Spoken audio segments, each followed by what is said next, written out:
Conversas ricas e profundas podem ser maravilhosas, mas parecem cada vez mais raras no nosso dia a dia. Seja com um parceiro, membros da família ou colegas, mudamos facilmente de assunto e entramos em disputas sem sentido. Mas como evitar essas armadilhas?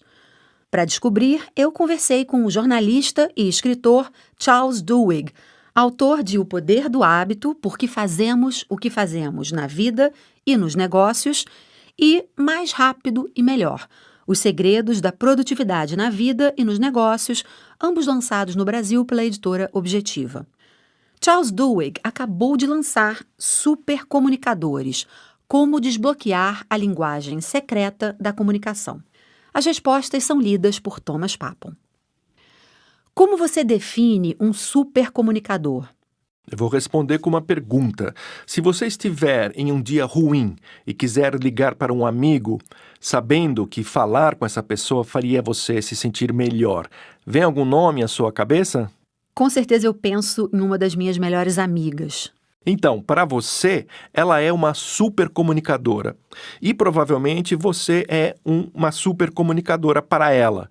Vocês sabem como ouvir um ao outro de forma que vocês realmente escutem o que a outra pessoa está dizendo. E vocês sabem comprovar que estão ouvindo. Você sabe fazer as perguntas certas, as questões que realmente fazem você perceber coisas sobre si mesma, e ela oferece evidências de que quer estar presente para você. Agora, algumas pessoas fazem isso consistentemente. Elas conseguem se conectar com quase qualquer pessoa. E essas pessoas são supercomunicadoras consistentes. Quando comecei a escrever esse livro, imaginei que essas pessoas deveriam ser realmente carismáticas ou extrovertidas, mas o resultado é que se trata simplesmente de um conjunto de técnicas ou ferramentas que qualquer pessoa pode aprender. O que a neurociência nos revela sobre os segredos da boa comunicação? Quando há uma comunicação entre duas pessoas, há também um engajamento de corpo e cérebro. As pupilas dos olhos começam a se dilatar basicamente à mesma velocidade e os nossos padrões de respiração começam a se igualar, começam a ficar iguais. E o mais importante, nossa atividade neural se torna cada vez mais parecida à medida que começamos a pensar da mesma forma. A questão sobre a comunicação é que eu posso descrever uma emoção que estou sentindo ou uma ideia que estou vivendo e você sente alguma versão daquilo. Os nossos cérebros passam a ficar cada vez mais parecidos. No seu livro, você menciona pesquisas surpreendentes do neurocientista Bo Sievers, que revelam como os supercomunicadores alteram a dinâmica do grupo. É realmente fascinante. Ele reuniu grupos de pessoas e pediu que essas pessoas discutissem trechos de filmes que realmente eram confusos. Ele descobriu que alguns grupos simplesmente se uniram e se conectaram, e as suas respostas eram muito melhores. Dentro de cada um desses grupos, havia pelo menos uma pessoa que era um supercomunicador. Eles faziam coisas como perguntar 10 até 20 vezes mais questões do que a média das pessoas. Algumas das suas perguntas se destinavam a convidar outras pessoas para o diálogo, enquanto outras permitiam que as demais pessoas expusessem algo mais expressivo sobre si mesmas. Mas o mais importante é que esses supercomunicadores reconheciam que havia diferentes tipos de conversa. A maioria de nós acha que uma discussão é sobre um assunto. Estamos falando sobre o meu dia do trabalho ou sobre as notas do meu filho na escola. Mas, na verdade, toda discussão é composta de diferentes tipos de conversa e a maioria se enquadra em um desses três tipos. Existem as conversas práticas, quando fazemos planos ou resolvemos problemas. Existem as conversas emocionais, que é quando eu conto a você como estou me sentindo e quero que você ouça e se solidarize comigo. E existem as conversas sociais, que são como nos relacionamos com os demais, e as identidades sociais que carregamos conosco. Bo Sievers descobriu que os supercomunicadores são tão eficazes porque eles prestam atenção ao tipo de conversa que está ocorrendo. Eles se adaptam às outras pessoas do grupo e convidam essas pessoas a também se adaptarem. Por isso, todos eles têm o mesmo tipo de conversa ao mesmo tempo. Isso me lembra a pesquisa da psicóloga Anita Williams-Woolley sobre inteligência coletiva.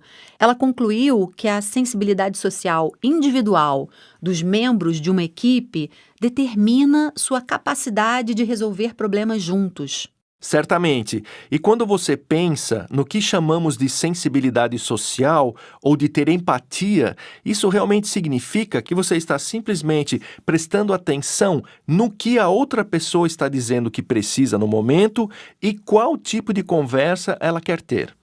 Você defende que devemos fazer mais perguntas profundas. Por quê?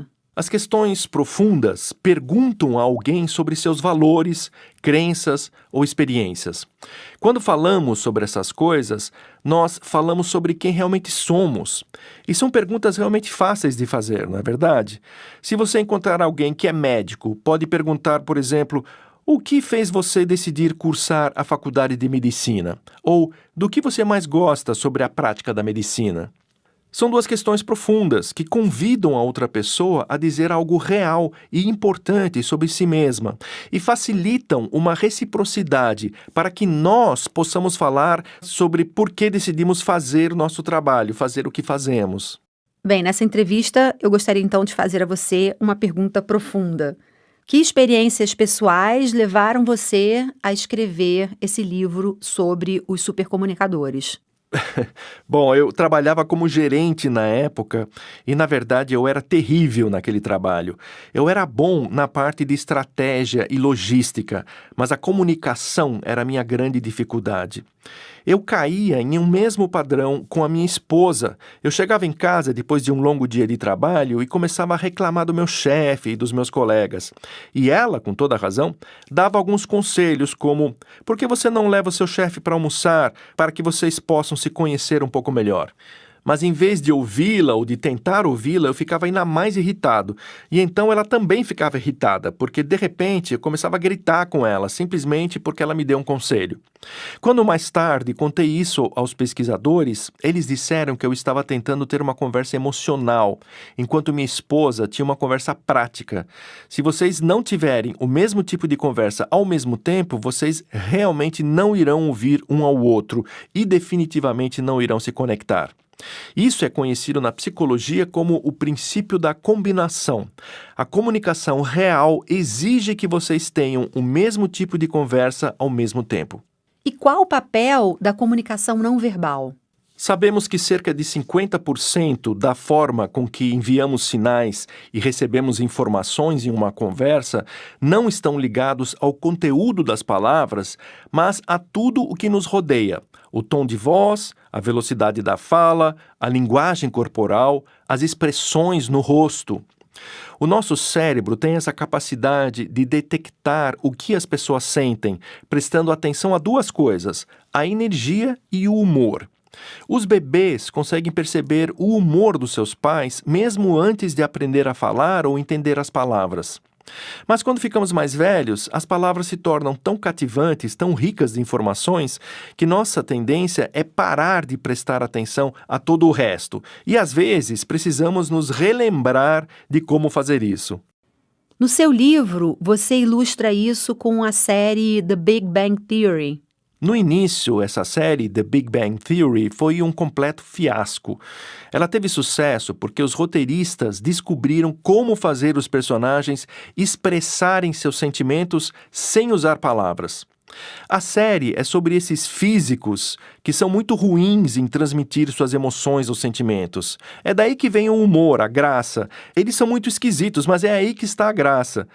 A questão era como escrever uma comédia quando seus personagens principais não conseguem fazer o telespectador entender o que eles estão pensando ou sentindo. Após o fracasso do primeiro piloto, os roteiristas criaram uma nova receita, na qual cada um dos personagens demonstra o que está sentindo através do seu astral e da sua energia. Por isso, no novo piloto, há uma cena em que os dois físicos encontram aquela bela mulher, Penny, pela primeira vez, e tudo o que eles dizem é olá, olá e olá. Mas a cada vez em que eles dizem olá, eles dizem de uma forma diferente. Eles alteram o humor, mudam a energia e subitamente você sabe exatamente o que eles estão sentindo. No início eles estão animados, depois eles se sentem realmente constrangidos, então sentem que precisam meio que recuar, mesmo sem mudar as palavras. Com apenas suas mudanças de humor e energia, nós, o público, sabemos o que eles estão pensando e sentindo. E o mesmo é verdadeiro sobre qualquer conversa que possa ocorrer. E como escrever sobre a supercomunicação mudou sua vida?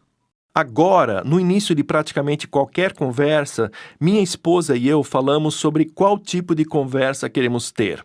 Ela dirá algo como: você quer que eu ajude você a resolver esse problema ou você precisa apenas respirar e tirar isso do peito? E eu faço a mesma coisa com ela. Então, provamos um ao outro que estamos realmente ouvindo, com perguntas complementares ou repetindo o que o outro disse. O mais importante é que simplesmente mostramos um ao outro e dizemos um ao outro que queremos nos conectar. Porque quando sabemos que alguém quer se conectar conosco, nós queremos nos conectar com essa pessoa. Esse foi o jornalista e autor Charles Duhigg. Você ouviu a reportagem O Segredo para Ter Conversas Melhores,